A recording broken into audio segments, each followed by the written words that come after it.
Further plan یہ ہوا ہے کہ 6 شہروں میں مزید انہوں نے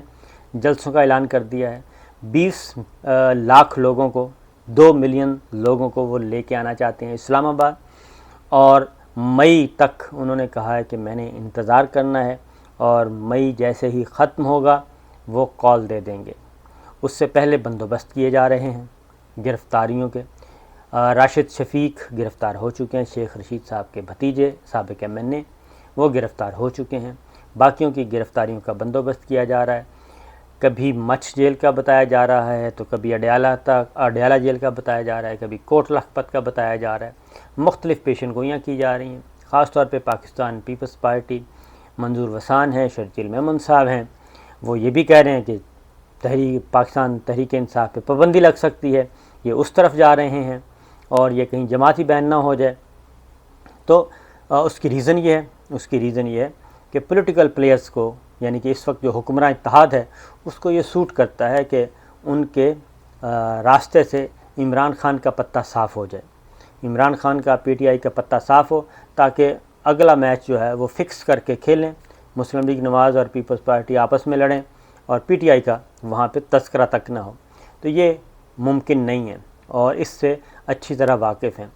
خلاف معمول عمران خان صاحب کو اس وقت باقی تمام جماعتوں سے زیادہ پذیرائی مل رہی ہے. تمام جماعتیں ایک طرف اور پاکستان تحریک انصاف ایک طرف, یہ ہے اس وقت صورتحال, بلکہ اس سے بھی پلڑا بھاری ہے. اس کی ریزن یہ ہے کہ جب بھی ان کی تقریر ہوتی ہے, جب بھی ان کا کوئی پروگرام ہوتا ہے, تو ARY ان کا پروگرام جو ہے وہ تقریر, پروگرام, جلسہ, اس کی بھرپور کوریج کرتا ہے. تمام تر دباؤ کے باوجود اس کی بھرپور کوریج کی جاتی ہے. کیبل سے TV غائب کر دیا جاتا ہے ARY, اور نشریات اس کی تعطل کا شکار کروانے کی کوشش کی جاتی ہے, یعنی ان کی ٹرانسمیشن ڈسٹرب کروائی جاتی ہیں کیبل پہ. اس کے باوجود جب بھی خان صاحب کا کوئی پروگرام ہوا, جب سے تحریک عدم اعتماد کے نتیجے میں ان کو معزول کیا گیا ہے, تب سے لے کے آج اب تک جتنے بھی آئے ہیں ویورشپ کے اعتبار سے 60% جو ہے ویورشپ وہ ARY پہ ہوتی ہے, پاکستان کی 60% ویورشپ. اور ڈیجیٹل میڈیا, یوٹیوب, فیس بک اس کے علاوہ ہے, وہاں پہ بھی ملینز ہوتے ہیں لوگ. تو یہ ہے ان کی مقبولیت کا پیمانہ, اور لوگ ان کی طرف دیکھ رہے ہیں. یہی وہ خوف ہے جو کہ حکمراں اتحاد کو کھائے جا رہا ہے, اور وہ اس خوف سے نکلنے کی کوشش بھی کرتے ہیں. علاج کوئی بھی نہیں ہے اس کا, علاج یہی ہے کہ مقدمے درج کروا دیں, توہین رسالت کے مقدمے درج کروا دیں, یہ کر دیں. اب اس میں بھی آگے نہیں. رانا ثناء اللہ صاحب کا اپنا مسئلہ ہے, وہ وزیر داخلہ اس وقت بنے ہیں, اور سابق وزیر قانون جب تھے پنجاب میں ماڈل ٹاؤن کا. ثانیہ بھی انہی کے دور حکومت میں آیا, اور وہ بھی ایک کیا کہنا چاہیے, ایک خوفناک پس منظر ہے. تو اس میں وہ کہتے ہیں کہ میرے پہ جو ہیروئن کا کیس, منشیات کا کیس ڈالا گیا تھا, اس میں یہی لوگ شیخ رشید صاحب ہیں اور عمران خان صاحب ہیں, لہٰذا اس کا حساب میں نے لینا ہے. تو سکور برابر کرنے کے چکر میں کشیدگی بڑھتی جا رہی ہے, اور پریشر اسٹیبلشمنٹ پہ بھی آ رہا ہے, بہت زیادہ پریشر آ رہا ہے کہ جناب آپ کس مرض کی دوا ہیں, اگر آپ نے کوئی رول ادا نہیں کرنا, اور رول ان کو ادا کرنا پڑے گا, وہ اب کریں, 2 دن بعد کریں, یا 2 ہفتے کے بعد کریں, یا 2 مہینے کے بعد کریں, تو رول ان کو ادا کرنا ہے. لیکن مسئلہ یہ بنا ہوا ہے کہ آپس میں رابطے نہیں ہیں, اور وہ ایک سنگین بیک گراؤنڈ ہے, اس لیے رابطے نہیں ہیں. تو خان صاحب نے پھر 2 ملین مارچ کا اعلان کر دیا ہے کہ وہ 2 ملین لوگوں کو لے کے آئیں گے کم از کم اسلام آباد میں. اپنی تمام تنظیموں کو وہ حکم دے چکے ہیں, تمام ان کے MNAs جو سابق ہیں, وزراء ہیں, وہ سب کے سب متحرک ہو چکے ہیں اپنے اپنے علاقوں میں. بڑے آرگنائزڈ طریقے سے, کمپوز طریقے سے وہ اپنے اس ٹارگٹ کو اچیو کرنا چاہ رہے ہیں. اب معاملہ پہنچا ہے ایوان صدر. اب ڈاکٹر عارف علوی صاحب جو ہیں, وہ ان سے کچھ لوگوں نے ملاقاتیں کی کہ صورتحال کو ڈیفیوز کریں. آپ پریزیڈنسی میں بیٹھے ہیں, آپ سپریم کمانڈر ہیں, اور آپ کا ایک وزن ہے عمران خان صاحب کی طرف بھی اور دوسری جانب بھی. تو لہٰذا انہوں نے اب یہ فیصلہ کیا ہے کہ وہ ملٹری لیڈرشپ سے ملاقات کریں گے, بلکہ ملٹری لیڈرشپ کو بلائیں گے ملاقات کے لیے ایوان صدر. Army chief general Qamar Javed Bajwa کو بلائیں گے، ان سے بات چیت کریں گے اور ان کو ساری بات جو ہے ان کے سامنے رکھی جائے گی،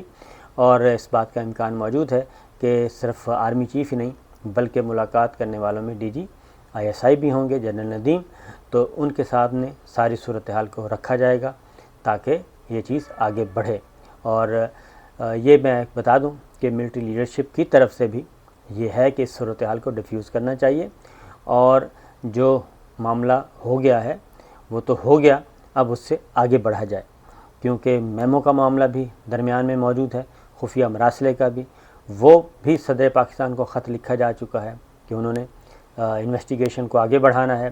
اپنا رول ادا کرنا ہے۔ تو پھر پنجاب میں جو کچھ ہوا وہ بھی سامنے ہے ہمارے، اس میں بھی سسٹم کو بلڈوز کیا گیا، لیکن یہ ساری چیزیں چل رہی ہیں ساتھ ساتھ، تو دعا کرنی چاہیے، توقع کرنی چاہیے کہ پریزیڈنٹ کے ذریعے ہی صحیح معاملات آگے بڑھیں، لیکن عمران خان صاحب جو ہیں وہ ایک پوائنٹ پہ ہیں کہ اس سے کم پہ کوئی کمپرومائز نہیں ہوگا، اور وہ ہے کہ جلد از جلد فوری الیکشن کا اعلان 30 مئی سے پہلے وہ کہتے ہیں کہ الیکشن کا اعلان کر دیا جائے اور نگراں حکومت آئے، باقی سب اپنے اپنے گھروں کو جائیں اور عوام کو فیصلہ کرنے دیں، عوام جو فیصلہ کرے گی ہمیں قبول ہوگا، فریش الیکشن کے سے کم پہ کوئی بات نہیں مانی جائے گی، اور وہ بھی فی الفور۔ اب اکتوبر تک تو الیکشن کروانے کے لیے ایک درمیانی راستہ موجود ہے، اکتوبر میں کہ الیکشن کروا دیے جائیں، لیکن جو اس وقت حکمراں اتحاد خاص طور پہ پاکستان پیپلز پارٹی ہے اور مسلم لیگ نواز ہے، مسلم لیگ نواز کا ایک دھڑا، وہ یہ چاہتے ہیں کہ یہ الیکشن ہوں اگلے سال مارچ فروری میں، اس سے پہلے الیکشن نہ ہوں، کیونکہ اس دوران کافی کام کرنا ہے، کوئی انویسٹیگیشنز ہو رہی ہیں، ان کو ریورس گیئر نہیں بلکہ ریورس کو لگے گا، بلکہ جو ہو چکی ہیں ان کو بھی ذرا پانی چھانی پھیر دیا جائے، اور پاسپورٹ سے ایشو ہو چکے ہیں، کچھ اور معاملات بھی ہیں، پھر یہ بھی ہے کہ نواز شریف صاحب کی سزا بھی ختم کر دی جائے ایک ایگزیکٹو آرڈر کے ذریعے، لیکن وہ ہو نہیں سکتی کیونکہ پارلیمان میں نمبرز اس طرح سے پورے نہیں ہیں کہ وہ آرام سے یہ کام کر سکیں گے۔ نیب کو ختم کرنا ہے، الیکٹورل ریفارمز، الیکشن ای وی ایم ووٹنگ ختم کرنی ہے، الیکٹرانک ووٹنگ مشین والا سسٹم ہے وہ ختم کرنا ہے، اوورسیز پاکستانیز کو جو ووٹ کا حق دیا ہے وہ ختم کرنا ہے، تو بہت ساری چیزیں ہیں جو کہ ختم کرنا چاہ رہے ہیں، اور اس کے بعد یہ چیزیں آگے بڑھے گی۔ تو یہ ہے ایک اور پیغام بھی اس دوران جس کو لوگ غیر معمولی نہیں بلکہ معمولی سمجھ رہے ہیں، وہ یہ ہے کہ اعجاز الحق صاحب تحریک عدم اعتماد آنے کے بعد بھی مل چکے ہیں وزیر اعظم عمران خان سابق سے، اور دوسری جو ان کی ملاقات ہے اب دوبارہ ہوئی ہے بنی گالہ میں، تو اعجاز الحق صاحب جو ہیں وہ بھی اس بیک ڈور چینل کا حصہ ہیں، پس پردہ جو سفارتکاری چل رہی ہے اس کا حصہ ہیں، اور وہ کوشش کر رہے ہیں کہ معاملے کو بہتر، کس کا پیغام لے کے گئے اور کیوں لے کے گئے یہ وہ خود بتائیں گے، لیکن بہرحال وہ پیغام ہی تھا۔ اب دیکھتے ہیں جی کیا ہوتا ہے، اجازت دیجیے، اللہ حافظ۔